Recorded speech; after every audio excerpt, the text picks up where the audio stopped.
Good afternoon, everyone. My name is Tshering Yangzom, and I'm the director of the newly formed Gelephu Mindfulness City Foundation. I want to first begin by sharing that Bhutan is my special place. Amy asked us earlier on Monday to think about something that's special to you on the first day of the conference, and it is what drives me to do what I do every day. So Bhutan is also shifting paradigms, like Secretary Crawford explained about California's shifting paradigms. We've also already achieved 30 by 2030 goals. In fact, we have 72% of our country under forest cover at all times. Therefore, Bhutan is that story of hope that Jean Alwyn was talking about on Monday. So today, I'm honored to speak in front of all of you about Bhutan's journey for the future and a transformative vision that His Majesty the King of Bhutan for the future of not just Bhutan and our people, but also to show to the world what we can do. I want to begin by asking the audience, how many of you have been to Bhutan? Wow, thank you. Thanks for the incredible show of hands. For those of you who have not been, I hope my presentation today will not just inspire you to go to Bhutan, but also explore how you can become a part of Bhutan's vision for the future. Earlier this morning, you heard from a wide variety of speakers about incredible examples of scalable solutions and impact to create a more sustainable and regenerative world for us all. And that included resilient communities, to creating regenerative food systems, and how financing can help catalyze these projects into the scalable solutions into the future. Now I want to present to you all an incredible journey that Bhutan as a country has taken on to actualize these solutions. Our vision for the Gelephu Mindfulness City is to transform the future potential of Bhutan, keeping in mind our deeply rooted values of gross national happiness and thus leveraging on the economic opportunities we foresee for the larger South Asia region. First, I'd like to give you a brief introduction to Bhutan. I think this would be interesting for those of you who have not been to Bhutan. All of you may know that Bhutan lies between two of the largest populous countries in the world, about 1.46 billion people in India to the south and 1.42 billion to the north with China. So Bhutan lies in this emerging economic corridor between South Asia and Southeast Asia. And Southeast Asia actually has about 700 million people. Bhutan has one of the most dramatic landscapes. We go from lush tropical jungles in the south at 250 feet all the way up to 25,000 feet mountains, literally at the edge of glaciers, and all within a distance of 80 miles. So in terms of landmass, the state of Idaho is actually 17 times larger than the entire country of Bhutan. And in the global context, Bhutan is about the size of Switzerland. Not only are we a small country, but we are also a fairly young country, but we've continued to develop rapidly over the last centuries. For example, we've been quite lucky. Our leadership has learned from experiences outside of the country. Our fourth king actually abdicated the throne in 2006 during a time of peace and prosperity and not during a time of crisis. And democracy was actually forced onto the people of Bhutan. During the pandemic in 2020, unfortunately, Bhutan entered an economic downturn, and it has been really difficult for us to recover from that. We've had a big outmigration of youth leaving the country as youth unemployment soared to 20%. So on December 17, 2023, His Majesty the King announced a concept of Gelephu Mindfulness City to address not just all the issues within the country, but also enable Bhutanese to see a brighter future for Bhutan in terms of realizing what G&H really means, what security of the country means, what financial independence looks like, and much more. Therefore, to understand Bhutan, you really should understand our development path, one that has been very different from most countries in the world. A path, some call it the middle path, and it was articulated by our fourth king as the pursuit of gross national happiness in 1972. And you all heard quite a lot from some of my colleagues yesterday about G&H, gross national happiness, and some really key examples of grassroots efforts in communities throughout Bhutan. But what we are really saying, what G&H means, is that the country should provide a framework and an environment to enable people to pursue happiness and find contentment in life. So G&H is actually rooted in our culture, and now we're exploring what G&H means into the future for Bhutanese. Alongside economic development, we are also wholeheartedly embracing G&H in the Gelephu Mindfulness City. At a recent conference that was actually organized by our friends at Tharayana Foundation, they talked about how G&H should not be an alternative paradigm. It actually should be an overarching development paradigm in which GDP plays a pivotal role. And this is the evolved iteration of G&H in GMC that we are envisioning. If you have been to Bhutan or plan to visit, you all will understand that our heritage, our culture, and traditions are very much a part of our way of life. It means that we have respect and kindness for others, mindfulness, compassion, listening to wisdom, meditation and art, inner peace, togetherness, celebrating local traditions, and selfless commitment to others. But G&H also means that we have respect for our natural environment. We have increased job opportunities. We have provision of mixed income housing. We ensure that there's accessible education and healthcare and mental well-being. We foster spirituality and build resilient communities that celebrate local traditions and respond to what society needs and what local people need. And with that, Bhutan is known to the outside world as a spiritual and cultural hub. We are well known for our enlightened leadership, our Buddhist culture, our wellness retreats, forest and biodiversity, community trust, and our willingness to embrace innovation and modernity. But now is the time that we share another side of Bhutan, one that is bold, one that is innovative, one that's young, dynamic, and resilient. And this is where the Gelephu Mindfulness City comes in. And why is GMC possible in Bhutan? Bhutan is green. Our constitution mandates that we have 60% forest cover at all times, and currently we are at 72%. And we have 9 national reserves linked with biological corridors. We're also known to be clean. Our nature is our source of energy and economy. Our rivers provide fertile agricultural lands and hydropower. And we also have a safe and stable political system and a respected monarchy. We provide safe and transparent environmental with neutral foreign policies and peaceful geopolitical relationships with our neighboring countries. And we're known to be happy. We thrive on collective well-being. We're forming a society that values gross national happiness and gross domestic product. And with that, we come to the Gelephu Mindfulness City and our proposition here for what we are trying to show the world. GMC is a city that's envisioned into the future. It only covers about 2,600 square kilometers, and that's about 4% of the total land mass of Bhutan. And similar to the rest of the country, GMC will continue to maintain at least 70% forest cover at all times.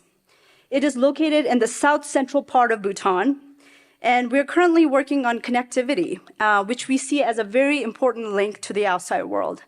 And that we hope to do with an international airport and a regional railway system that connects directly to India's rail. The plan is to power the city completely with renewable energy. And there are current discussions on what are other sources of renewables that we can tap into in GMC, such as solar, geothermal, and others.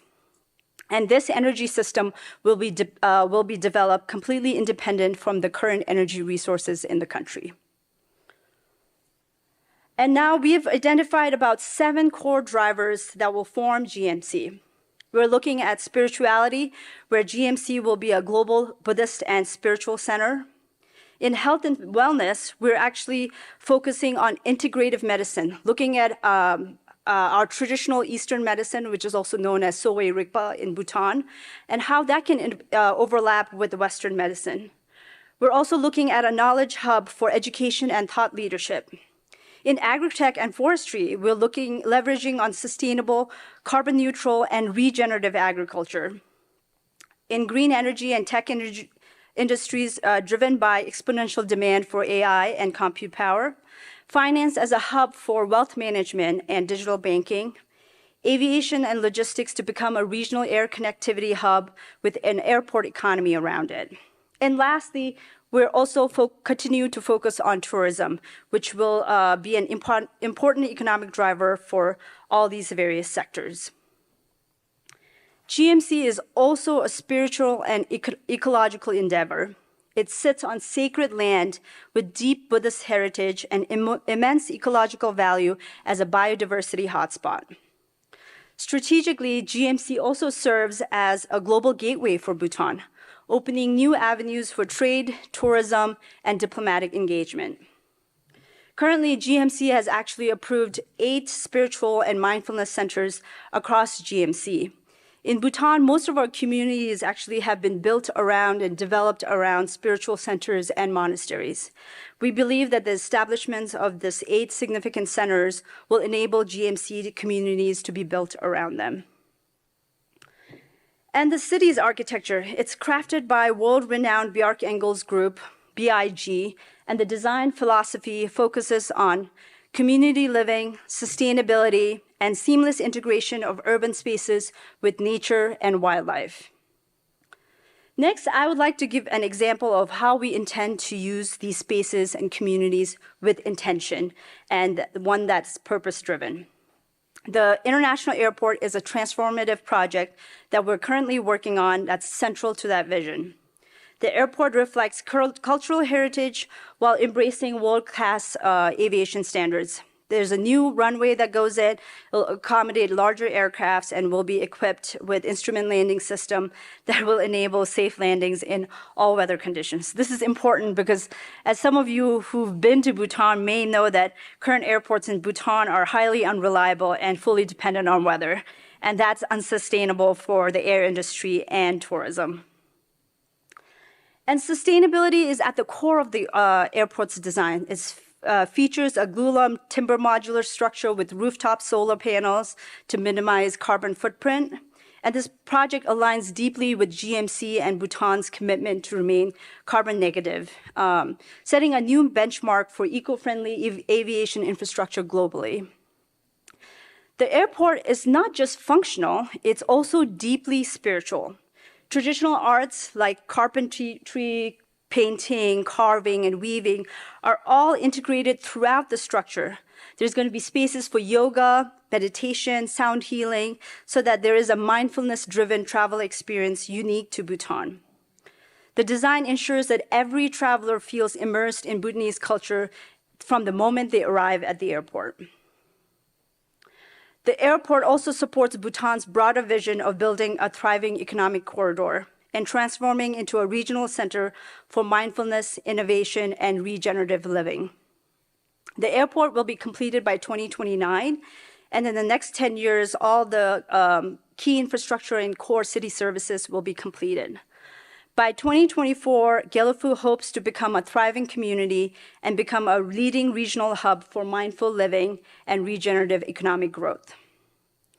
So in just a little over a year, we've seen quite a lot of development within GMC. We hosted the first ever international conference called the Bhutan Innovation Forum last fall that gathered thought leaders and business leaders. We plan to have more of this conference in the coming years, so I hope all of you will join us.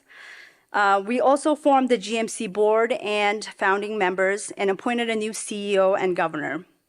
We've also developed partnerships with companies like BIG, Matrix Port, and much more. I want to end my presentation with a short video as well as a quote from His Majesty the King.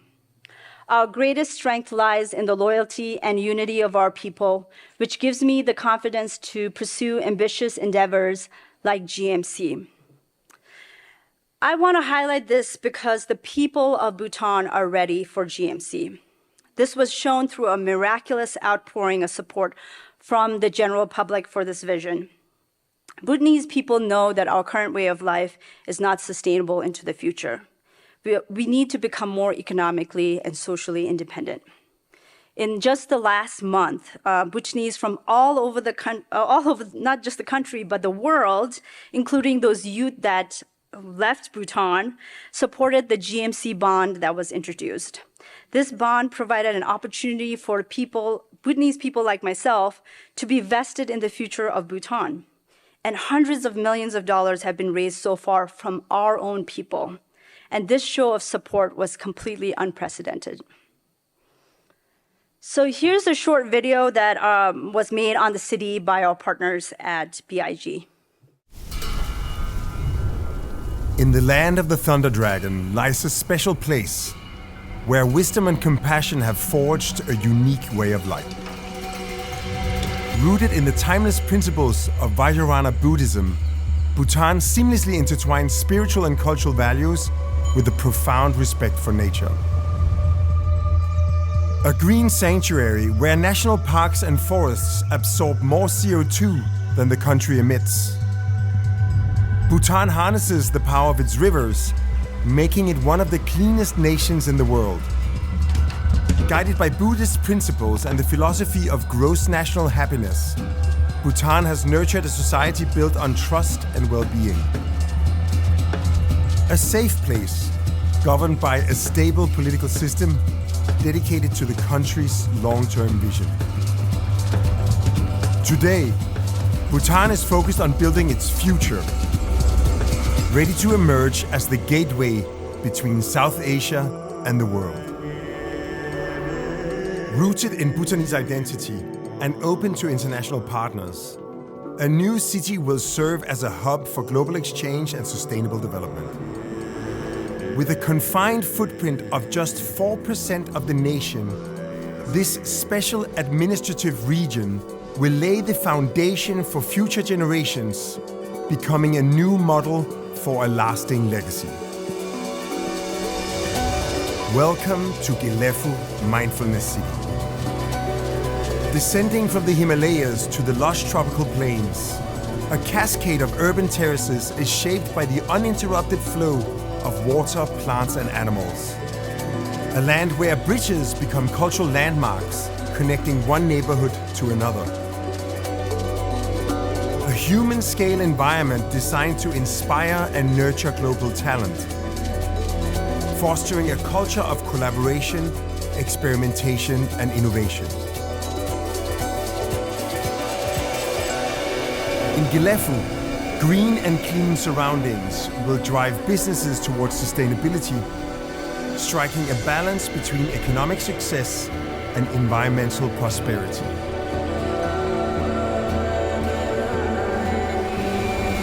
Built with locally sourced river stones, timber and bamboo, the Mindfulness City blends tradition with modernity, preserving heritage while advancing progress and cultivating resilient, self-sustaining communities.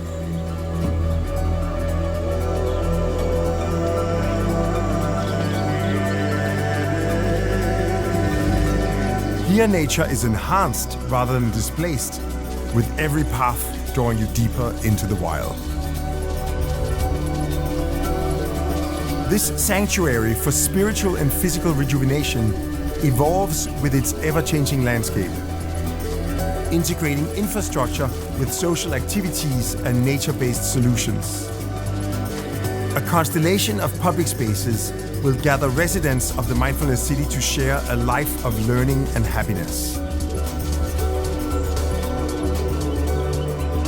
In the Vajrayana Buddhist capital of the world, people of all cultures will unite and practice compassion, kindness, and inner peace, revealing Bhutan's greatest teachings.